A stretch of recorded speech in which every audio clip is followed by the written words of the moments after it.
Happy Halloween, everyone. Thank you so much for spending a little part of your haunted day with me. My name is Greg Stortz. I'm the Director of Engagement here at Interact. And I have the pleasure of taking us through some of the most spookiest and secret spells for frightfully effective comms. Now, before we get started, I just want to do some quick housekeeping. If you are new to our Big Marker platform, then you're going to want to know how to ask some questions. And that is done in our Q&A tab here. So on the right hand of your screen, you should be able to see the Q&A tab. If you click it, you can ask questions there. Our lovely behind-the-scenes staff will take any questions that happen in the chat accidentally and move them to the Q&A. So if you see something spookily disappear, it's because we moved it to the Q&A side, so we don't miss it. Now, if you don't have any questions, that's perfectly fine, because what you can do is go to the Q&A tab anyways and upvote some of the questions that are being asked. One of the biggest questions we get in a webinar is, will this be recorded and handed out? And the answer is absolutely. So at the end of this webinar, we will, as soon as we possibly can, get you a copy of it. So if there's anything in here that you didn't get note of, don't worry, you'll have a copy in your hands quite soon. To get started and start using that chat, I'd love to know where you're dialing in from. Where are you hanging out with us from? So go ahead, introduce yourselves, say hi, tell us a little bit about yourself or where you're joining, what city you're coming in from.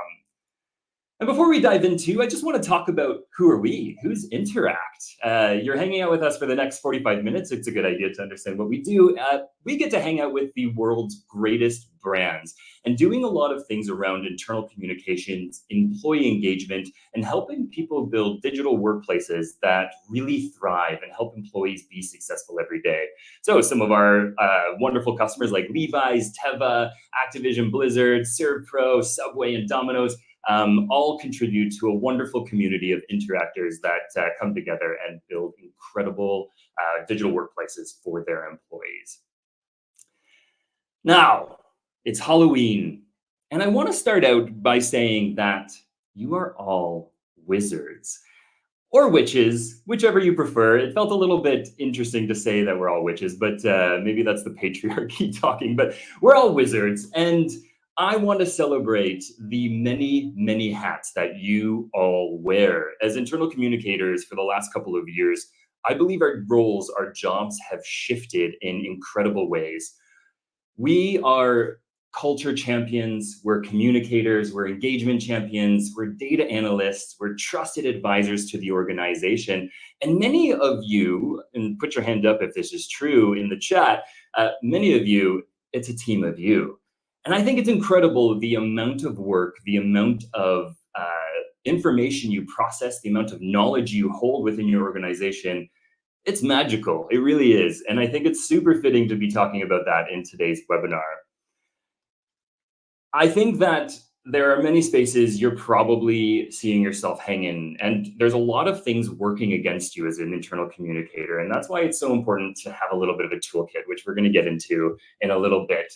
We're up against generational differences. So there's 4 generations inside of our workplace right now. We have so much digital noise. We are also worried about engagement and the well-being of our employees. We're wanting them to be satisfied within work, but also not burning out or feeling stressed.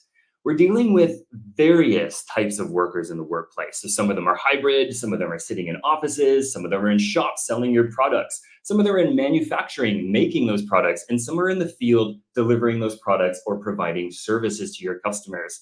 And what's interesting is they're hard to reach, yet they're the most important worker because they actually contribute to the customer experience that's received on that end. You're dealing with various skills of people leaders. So some love to communicate, some are not so great at communication. Some love to be involved and know everything, and some couldn't be bothered to hear anything from the organization, which means that there could be some dead ends when it comes to people. There's also this demand for more, and you'll probably see this in some of your engagement surveys, is that employees expect more and want more. But it's quite interesting because there's a lot of noise out there and you're battling against that as well. So their expectations are quite high, and there's a lot on you to make sure we meet those expectations. And the last thing I want to say is that you're battling against time with your employees, not only against the work that they do to receive the information, but some workers may not be able to even spend 5 minutes on your intranet or in their email or looking at their phone if they're receiving it via a device. So you're battling with time, you have a lot going on, and I think that's what makes us magical. Now, the best thing we can do is really start with basics. And we say this a lot, and I will always stand by it. Now, some people love a persona, love to create personas and understand them.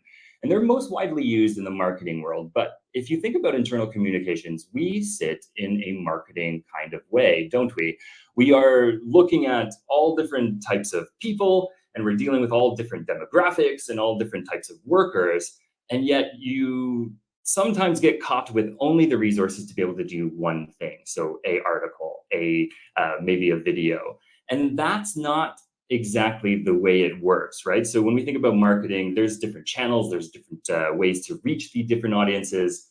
So building a persona. Now you could go right to a WordPad or a notepad and start writing about the different types of workers that you have. But the reality is that there is so much data around you and so many different ways for you to connect to employees to allow you to build real, authentic persona data that you can use day in and day out to build your communications around. One of my favorite ways to do this is doing a DILO, so a day in a life of. So in a non-creepy way, I know it's a Halloween webinar, but let's not be creepy. You want to shadow your employees. You want to follow them around with permission, of course, and you want to understand how they work. What touch points do they have? Where do they go? What things do they see in their day?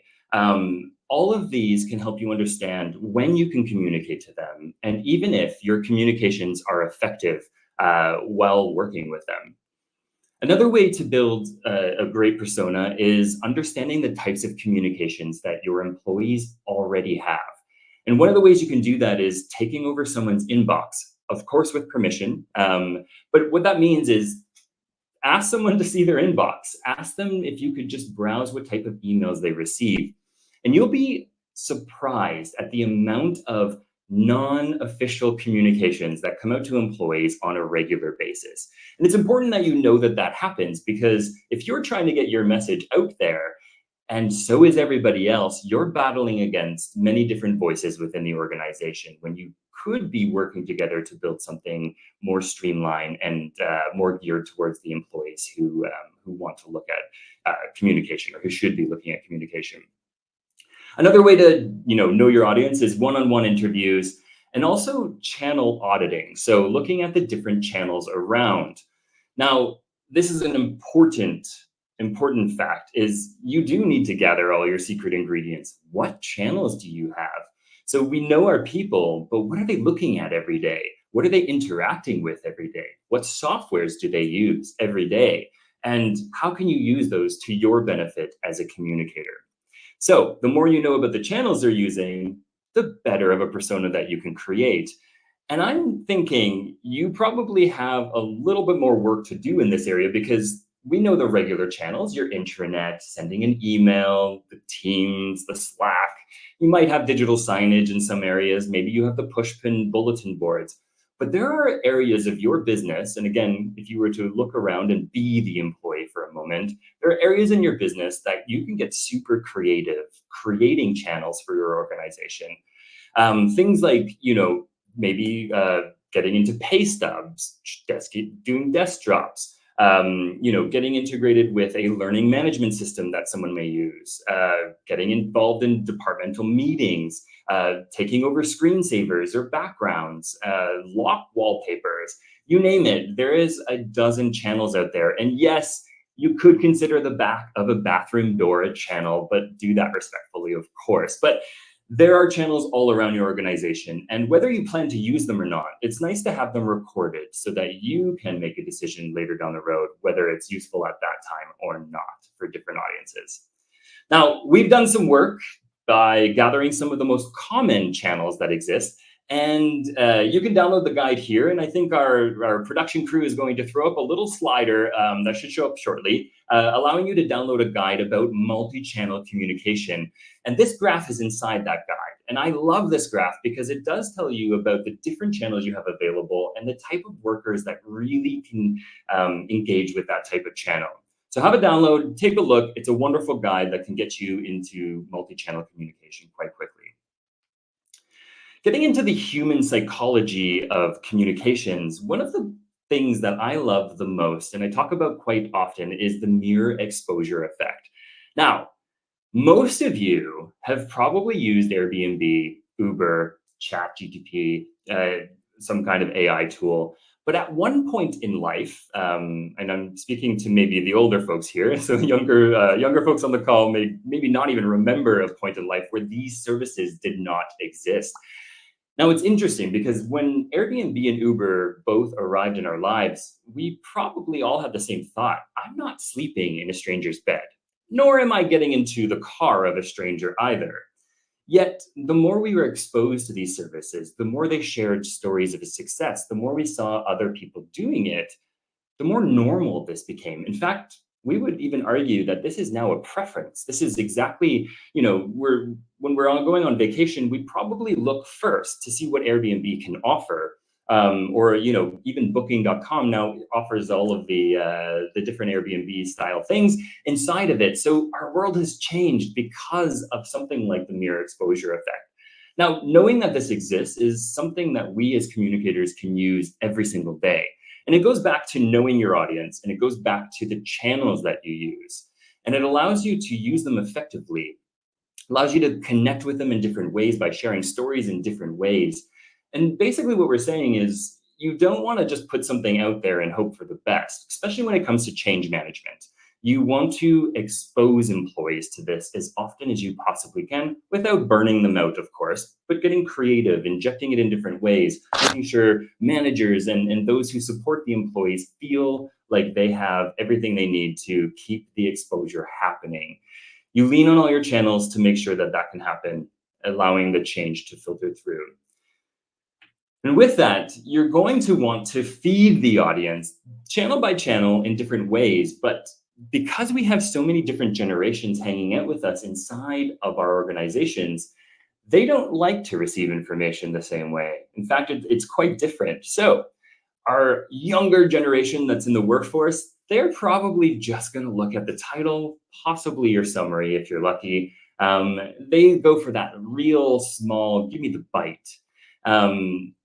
Those who are, a little bit, maybe they've been in the organization a while, they're interested in the snacks. They're going to go for that title. They're going to read your summary, and they're going to be clickbaited into opening that article and probably read your first paragraph and scroll to the bottom. And that's quite interesting to remember. And then you have the older generation, which loves the full meal deal. They want all the information. This also includes managers and other people who in the organization just like to be in the know. They want the detail. They want to know everything about that communication to be able to be the smartest person in the room or just ensure that they're not missing anything. Either way, each article, each channel that you use, whether it's digital signage, whether it's an email, you can use this bite snack meal methodology to guide some of your communications. So titles are snappy. They're gonna be that clickbaity item that gets you in. It's something catchy and revealing enough. So if I just read the title, I know what's going on, including a summary in the snack side of things. So having enough information that if I read the title with the summary, I'm feeling pretty good about the communication that went in. And also the meal, but starting with that first paragraph, because we know that that's the first thing people read, making sure that it basically tells you the whole story in a Coles Notes kind of way, and then feeding you into all of the details right after is a precise way of getting people to feel engaged and excited about your communication while dealing with generational differences and types of workers as well, since time is on our side. Now, we promised some spells and some interesting tools, tech, and techniques that you can use to take away right now. So one of the things that I loved about putting this webinar together is I did a lot of research, and I'm about to share a lot of the different tools and tech that I use on a daily basis for internal comms here at Interact and in my previous career with some organizations I've worked for. Some of this you probably already heard, and that's okay. And I'm hoping that you're able to take away at least a few tools that you've not tried yet. So I want to dive in. So let's look at some spells for the modern wizard. When we focus on design, of course, Canva comes to mind. So most of us on this call probably have some kind of Canva, whether you're using the free or the pro version of this. Canva has come a long way, and it's probably my most widely used tool when it comes to graphic creation, animation creation, video creation, presentation creation, you name it. And what I love most about this is it allows you to upload your brand, have some guidelines for your brand, and invite team members to be along with that so that you can co-author information, create things together while keeping it consistent and looking the same. So Canva is a great tool to have on your side, and that's why I put it first. Now, if you're heavy in the presentation making, maybe you have a CEO that's constantly making presentations for different reasons, or you yourself have to constantly make presentations. One of the things that I found super cool, I don't get to use it as often as I'd like, but Beautiful.ai and Doctopus, I think I said that right. These are two great apps to have in your toolkit to allow you to basically tell AI, I need a presentation about X, and it just maps it out for you. The design is also there, so you can upload some of your different design constraints, so keep it to your brand, which is super exciting, so like Canva. And it just designs a seamless presentation, injecting some words and some imagery into that. It even creates AI imagery along the way as well, which is super cool. So some cool tools to look out if you're creating presentations. When it comes to articles and even your presentations or different things, even videos, sometimes you just need to fill. Unsplash is still a great tool for you to get some free stock imagery for your presentations. Now, of course, I should say that all these tools, you should check in with your privacy and your different security information, laws, policies, whatever it may be inside your organization to make sure you're allowed to use these tools. But Unsplash is actually something that we now ship native inside of our software. So when you're creating an article, you can just search for an image and inject it wherever you need it, which is super exciting. But if images are not your thing, you have something called Undraw. And I don't know why I don't know if they're even related or if they're the same people who own each other, but Undraw is the exact same thing as Unsplash, except this is more geared towards illustrations. And what I like about Undraw the most is that it allows you to customize the information that you're seeing or the different visuals you're seeing to your brand colors or to whatever colors you're trying to accommodate your article with. So Undraw is a great tool to have in your toolkit. And just on the side of presentations, but even displaying data in a very nice way. I mess this up all the time. Infograpify.com is a great tool that I've noted as a way to visualize data. Now, Canva does this for us as well, and there's some tools actually in PowerPoint that does an all right job. But I find that these websites allow you to do this in a more 2024 kind of way. So worth looking at. I want to dive into spells for creative communication. Now, when we say creative comms, of course, we're talking about the extra, not just an article, not just just an image. So going a little bit deeper, a little bit more interesting when it comes to different ways of communicating. And I'll start with Elfsight. Now, Elfsight is a platform that's designed to be, I would call it widgets in the most part. So, of course, our own software comes with many different widget options. But what Elfsight does in a more specific way is allows you to connect to various areas. So if you'd like to connect to your Vimeo, your YouTube channels, you can create playlists and put them in articles. You can put them on home screens, whichever you prefer. It also has really cool apps that allow you to design very cool looking pop-ups. Now, I know when we're browsing the internet and a pop-up shows up in your face, it's kind of annoying, it's kind of weird, but the reality is we actually probably learn a little bit. If it's not asking for my email, I might read it for a moment. And it's that quick fire kind of communication that you need to just get your message across or just have a learn more, that bite snack to allow someone to click to get that whole meal. So it has a pop-up option. And if you're a if you're working for an organization that has customers who can leave different reviews out there, you can connect to G2, Gartner, other different platforms that allow you to display what customers are saying about your brand inside the app. It does a lot of things also like weather and form fills and other things, but these are my favorite as a communicator in my toolkit. Another one worth noting is Loom, and I heavily use Loom internally. We don't use it so much for sharing things with customers, but it is amazing how much sending a quick fire Loom can reduce the amount of meetings you have inside your organization. And what I love about this is you can record something very quick. This is great for change communications, showing people how to do things. You can download the video and upload it to articles, have them show up on homepages, upload them to YouTube, Vimeo, wherever you may would like it. It also allows you to embed, which is super great. So if you want to keep your library free for inside of Loom, you can embed anywhere, which is very, very nice. But I use this mostly to help me speak to a group of people, especially with managers. It's just faster for me to show them what I mean than type out a long email that I know no one's going to read. What's great about it too is it also will show you who's read, how long they've, who's watched and how long they've watched for, which is super exciting. Another one worth calling out if you're into this, so not all of us like to create video, not all of us want to be on a camera, and that's totally understandable. So there's a tool out there called Synthesia, and it is completely AI generated. Now, it's kind of weird and can be a little bit creepy, but there are some pretty decent looking avatars in there. And you can even create your own. So there's ways for you to upload your own footage of you speaking to have yours created if you want to go that far. I personally have not, and nor do I plan to, but we do use Synthesia to, record a screen and have an AI generated voice over top of it. And it works really well when you're trying to convey a message or do some change management. Maybe you're introducing a new tool. Synthesia is a great way to do that without having to deal with voiceovering or people getting on camera. It's really nice. And in a similar fashion, I have to mention Arcade, which we use a lot for our own customers to help them learn about new features and functionality within the product.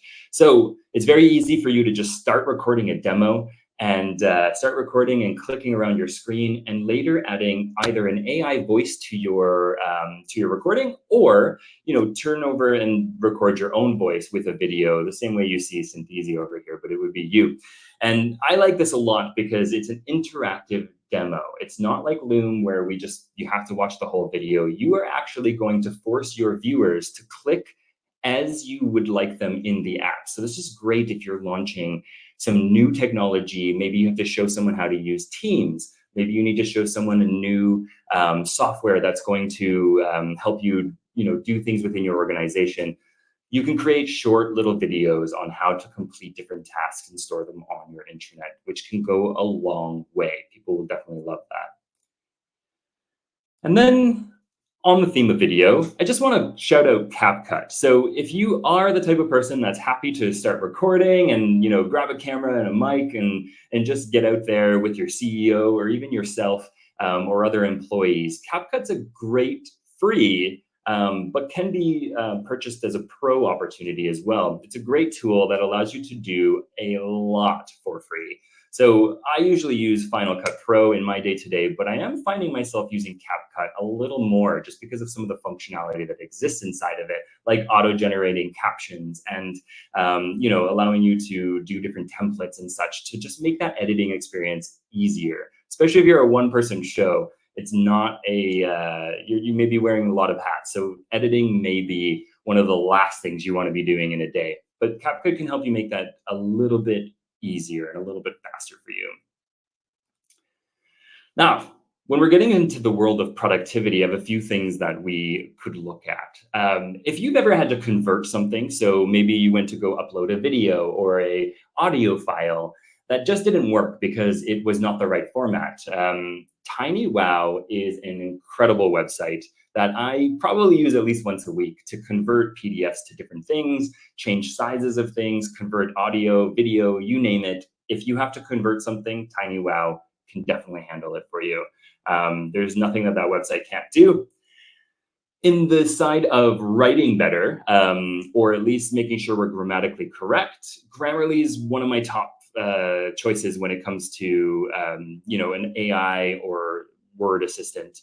What I love most about this is I work for a global audience, and most of our employees are in the US and Manchester, but we have also employees inside of Canada and other areas of the world. Grammarly, with a flick of a switch, can change my comms and start correcting me in different languages, which is a wonderful, wonderful thing. And it's accurate, and I enjoy that.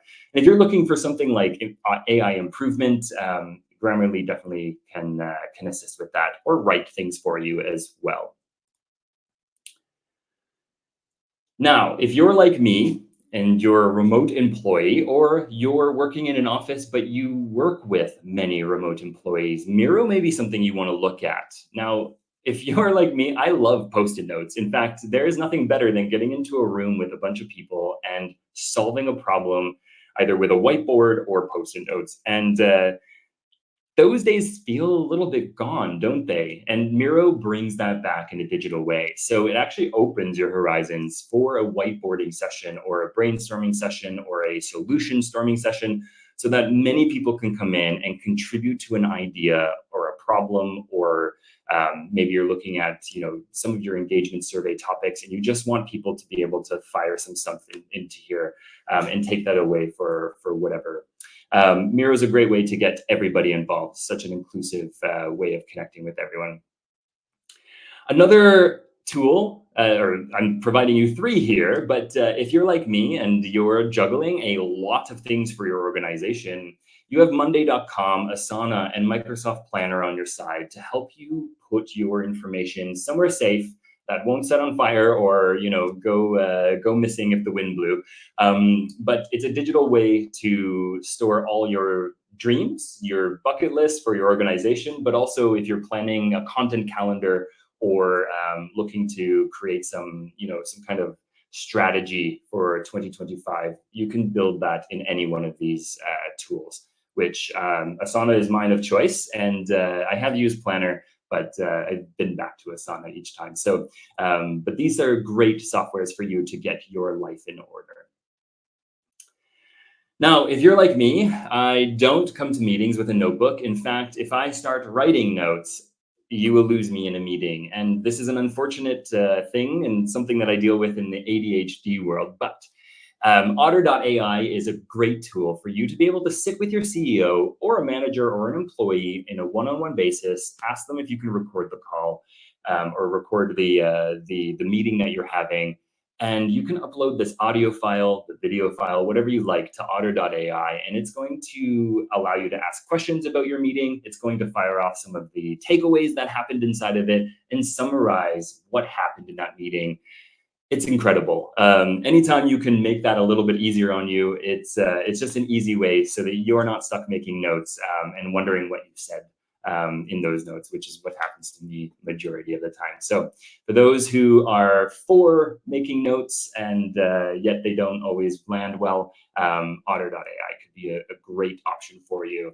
And on a similar topic, if you're multitasking or you sometimes get lost or you're exhausted and you can't read through an entire email or a website, or you just want to be able to do something else while reading something, Speechify is something I just recently came across, which allows you to read documents, emails, articles, things in browsers that you can hit the play button and move off of it still while listening, which is a wonderful thing if you're trying to learn something, but also keep on top of other things.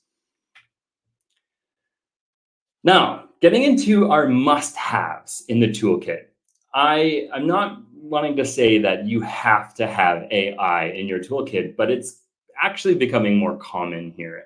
And I think it's important we understand the area in which AI plays a role in our lives as internal communicators, internet managers, and people HR professionals. So AI, I mean, in a lot of ways, it's kind of terrifying. I know a lot of organizations are worried about it. But if you are working for an organization that allows you to use it, there are some really incredible things that you could be doing as an internal communicator with it. Because these are large language models, they allow you to upload an enormous amount of data and have it make sense of all of that data. So for example, one of the greatest things I've ever done with AI to the date is taking the comments. Now you have to be careful about this, think before you do this, but take the comments of your last Pulse survey, for example. You can upload hundreds, thousands of comments from your employees and start asking AI questions. You can ask it to come up with trending topics that come out from these comments. You can ask it how someone may feel about comms you're putting out, because AI now knows your employees and some of the information that they shared. Now, not all organizations will allow for something like that. In fact, you should be careful about just pushing data out there. I'm not saying that at all, but I do see the value of having an AI assistant built into certain softwares. We're currently looking at in our own roadmap for Interact is sentiment analysis. So people are commenting and using your intranet, and AI will be able to tell you whether something needs your attention or whether something's being celebrated, so you can amplify that voice. And I think that's a great use case for AI in our world. Help us make sense of the data that we have without having to sit and look at spreadsheets or different kinds of charted data. So AI can be a friend. Do I think we're going to be replaced by AI? Absolutely not. I think one of the things that we know is AI cannot be that heart that we have. It will never know our employees the same way. Even what I mentioned about it learning about our employees, there's nothing more greater than you being able to actually meet with people, understand them, and feel what they feel. So something AI will just never be able to do. Or I shouldn't say never, but it definitely currently doesn't do that, which is a plus for us. I think keeping heart in your communications is great. Do I suggest we use AI to write our communications? No. I think people probably would notice if you started using AI to start creating communications, but creating communications and asking if you're missing something, or asking it up front, what you could do to improve, or even for a bullet point list of things you think it should maybe suggest to you, could be a great starter if you're feeling a little stuck. But definitely employees will be able to tell that something's written with AI. So be very careful with how it's being used. Another thing to have in your toolkit is these tools. So a camera, a mic, a tripod. I'm currently speaking to you on the DJI mics right now, and I love them, but this is in my backpack at all times. So if I'm traveling to an office, all of this is in my backpack. And the reason is because any article we're going to create, any news that we're about to experience, could be enhanced by a photograph, by some audio clips, by some video clips. And having these available to you in arm's reach allows you to be that person that's always prepared to make something even better. So learning these equipment and making them part of your regular toolkit could enhance your communications tenfold. People are more, at least in our organization, the more visual employees would rather a video to watch something quickly than read through an article. So you may be able to capture your audience a little bit better by mixing some media once in a while, which is a great opportunity. We're getting close to the end, but I wanted to start talking about some guiding principles for effective comms wizardry. So it's one of these things that we put on a scroll because we should never break them. They should be our personal rules constantly, something we live and breathe by. So let's take a look. Number one, we never lie, and we always choose transparency. And I know that we've dealt with this, and this is not always us, but your organization may disagree with this, like asking you to say things a certain way, so that it's felt a certain way. But the reality is that employees feel this, employees will sense this. So we should always err on the side of caution and be transparent. It'll never backfire on you. We should always listen and respond. Now, we know that listening is quite easy. We can hear a lot of data from our comments on our intranet. We can ask questions. We can meet people. It's what we do with that that's most important, right? So people are always happy to help improve situational things around them, but only if they know that something's going to change as a result. So we always want to respond when listening, and that doesn't always have to be immediate, but allowing people to understand that what they're giving you is going to turn into something real is important. And also, so every survey we put out, it's always a great idea to tell them how many people participated and what some of the themes were, and what those next steps are, which is quite difficult sometimes, but it's a key thing that we must practice to make sure people will continue to give us the feedback that we are looking for.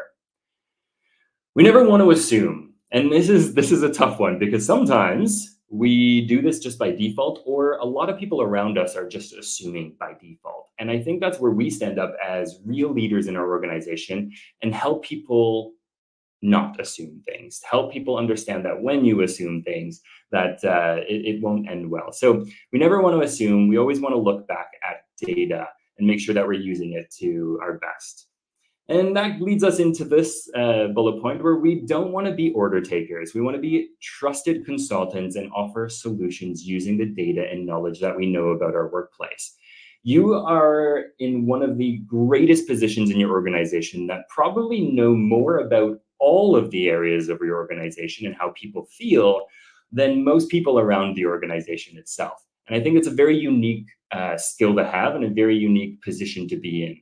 And make sure that the organization knows that they can lean on you for that. Be inclusive. You're working with a diverse workforce. You are, dealing with various genders. We're talking many different walks of life, cultures, nationalities. Be inclusive as much as possible. And if you have a bid committee, lean on them.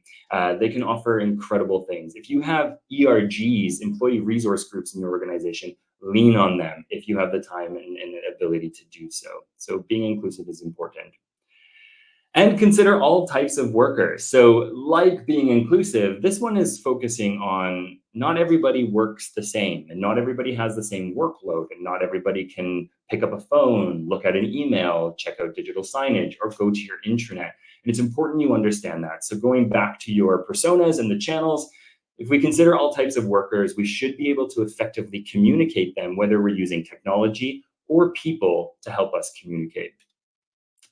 And lastly, reserve the right to make mistakes and be bold and learn from everything you do. So we need to try new things. We need to get excited about doing something that no one's ever seen before. It's good to flip a table and shock people once in a while if your company allows for it.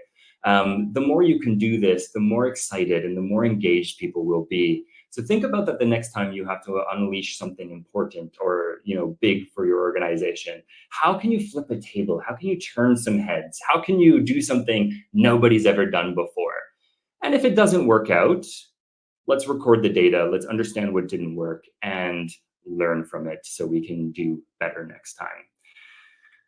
Now, all of that is to say, the future of internal communications is you.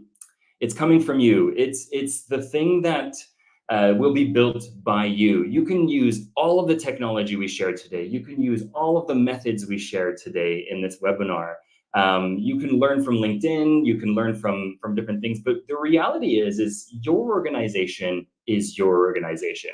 There's not a one size fits all. And you're in a very special position. In fact, when things are going great, you're almost not even seen, are you? In a lot of cases, in a lot of organizations, we see that the internal communicator is behind the scenes working magic, helping projects get out smoothly, helping things change, helping employees understand change and move through change. And when it's done effectively and in an engaging way, you're almost invisible to them. And I think that's super cool.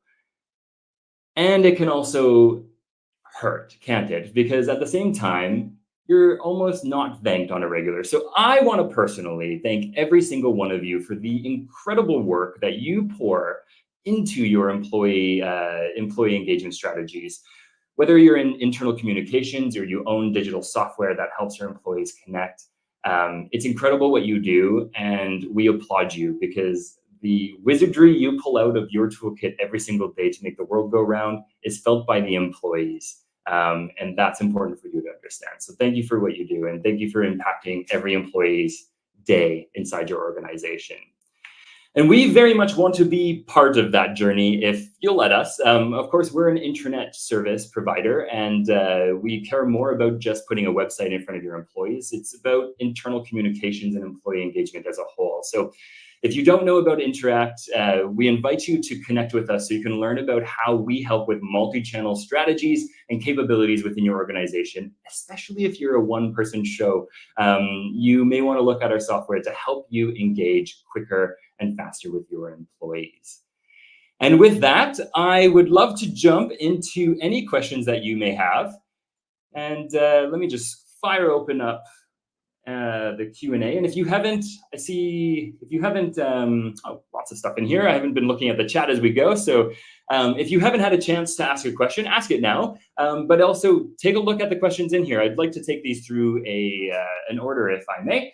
And you can upvote inside. So the first question I am going to throw up. So for you, what is the best tool? What tools could you not live without?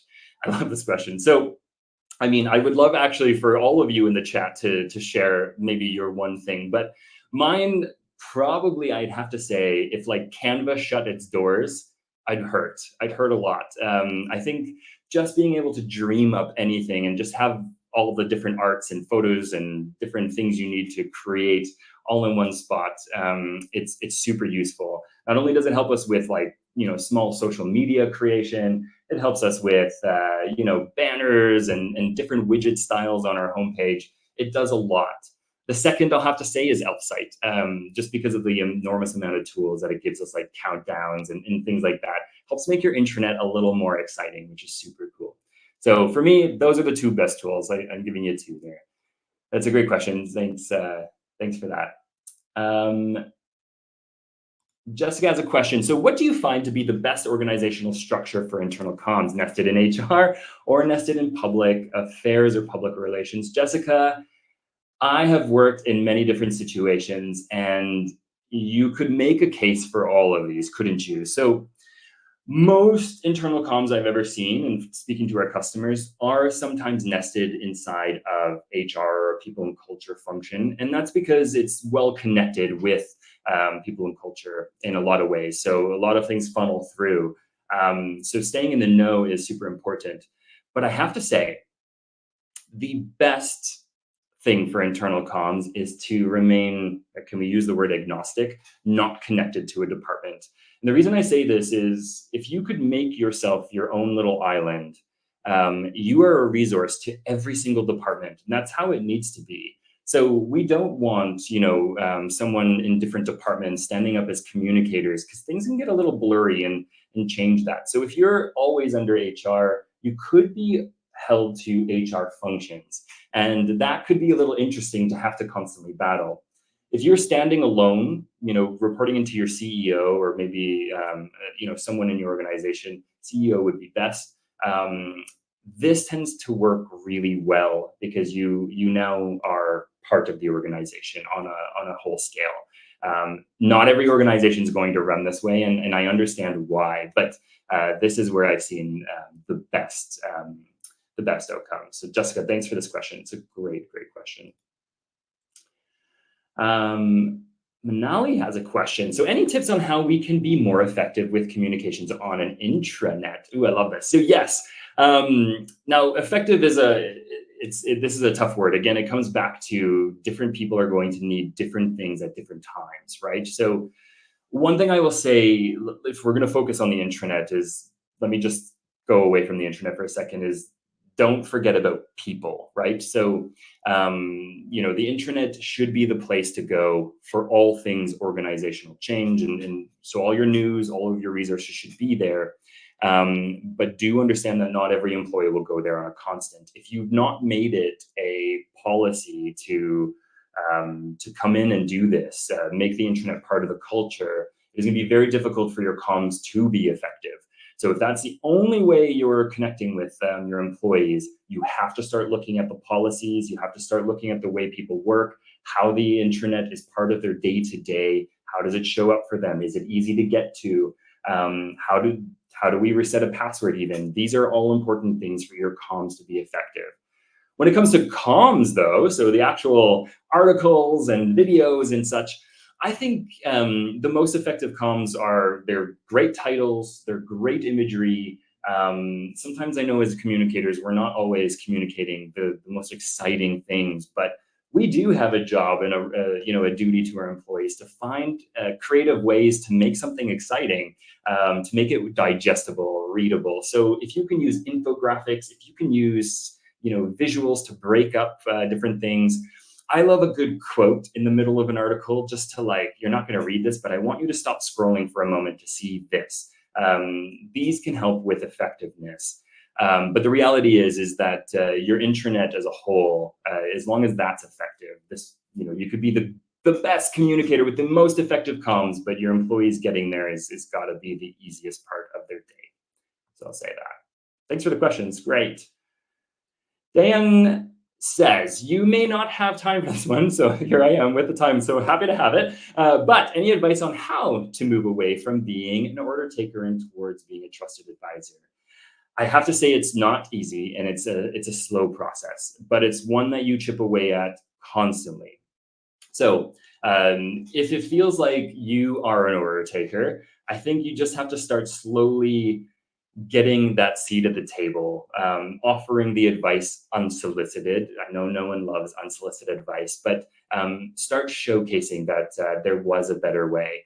We could have done this, especially if you're not at the table right now.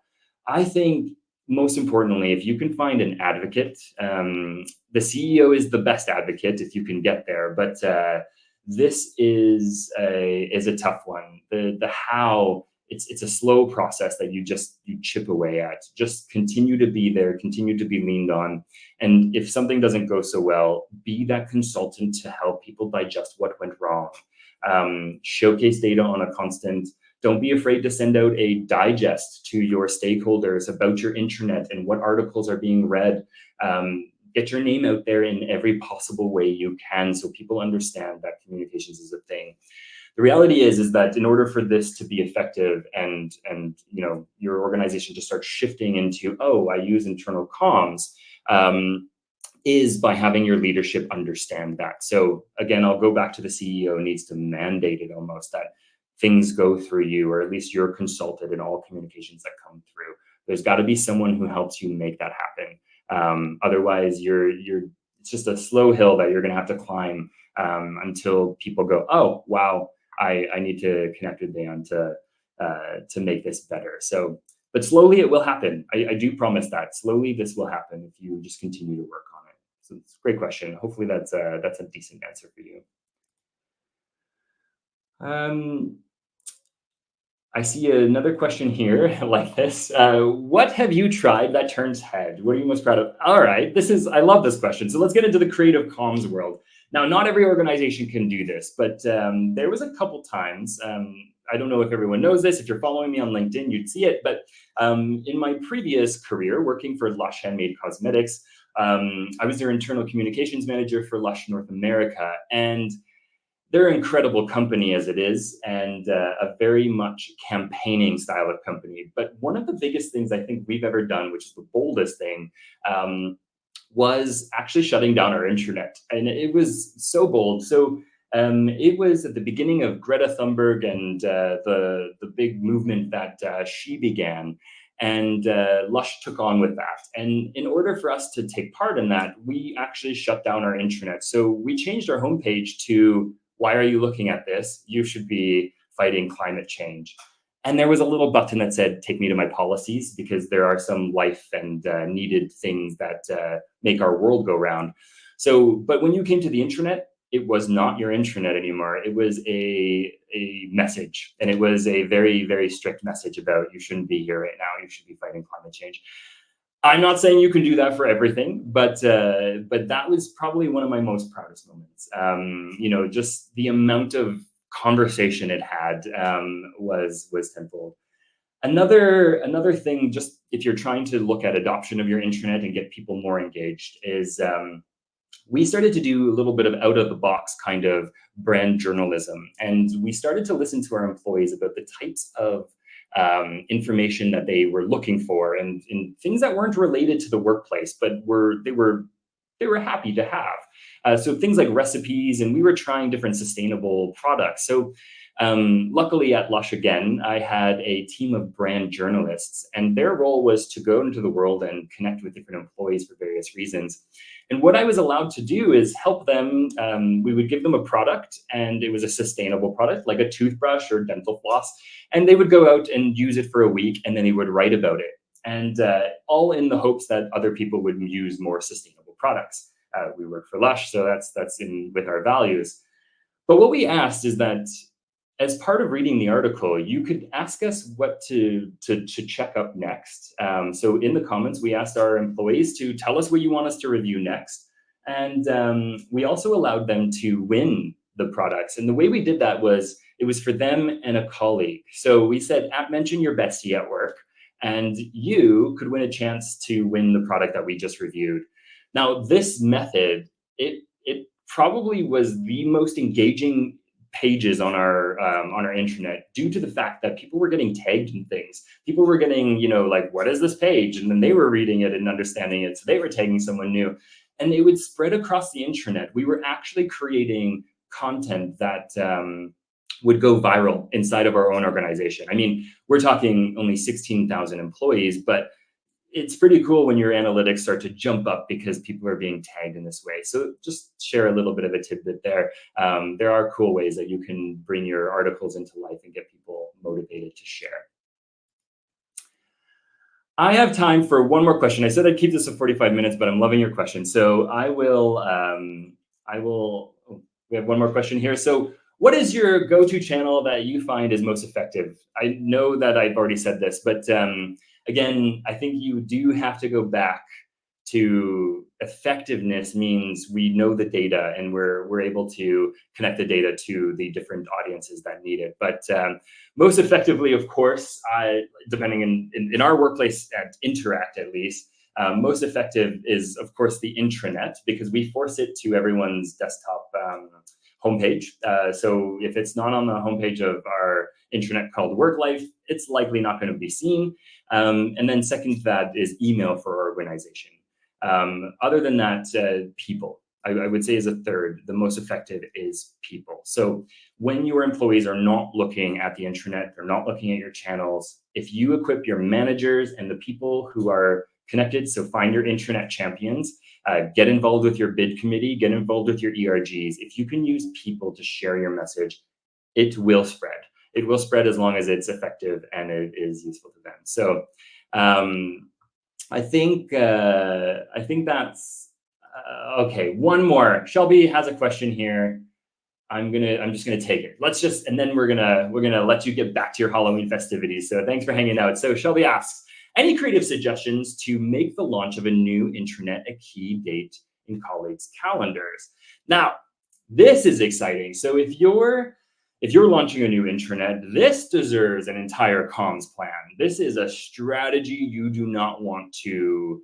It's not just an article, and it's not just a Teams call with your organization. This deserves probably the most amount of love you will ever give to a campaign in your organization in your history. And the reason I say that is because your intranet launch is going to be the most memorable thing that happens in an employee's life cycle at your organization. So it is going to set the tone for your intranet. It is going to be the kickoff of a change management process. It is going to be the thing that people love, and it's going to be the thing that people hate.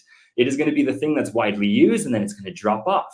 It is going to be a thing that needs a lot of love and thought.